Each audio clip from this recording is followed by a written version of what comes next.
They again forgot to teach us at school that success doesn't come from not failing.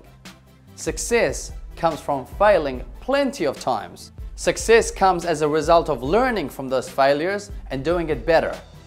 It comes from not quitting. However, in life, failure is frowned upon. Most people are too afraid to even give something a go because they're too afraid they might fail. They're worried about the perception people will have of them. Why is failure frowned upon?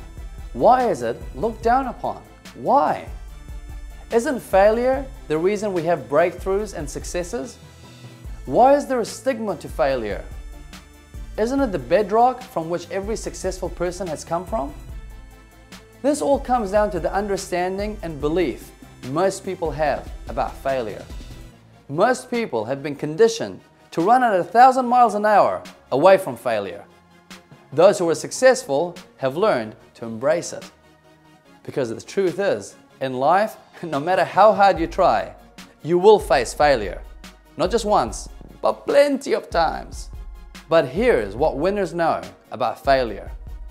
They know that failure doesn't mean the end of the road.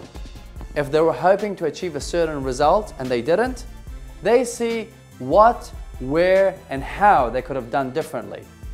They make mistakes, plenty of them, and they learn from it. When Thomas Edison was asked why he didn't give up after failing over 10,000 times before inventing the light bulb, his remark was something to this effect: "I haven't failed 10,000 times. I've discovered 10,000 ways of how not to do it." The meaning that winners give failure is different compared to what most people attach to it. If you have failed in any aspect, look at the bright side.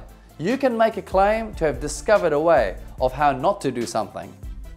You see, how can you appreciate light if you haven't experienced darkness?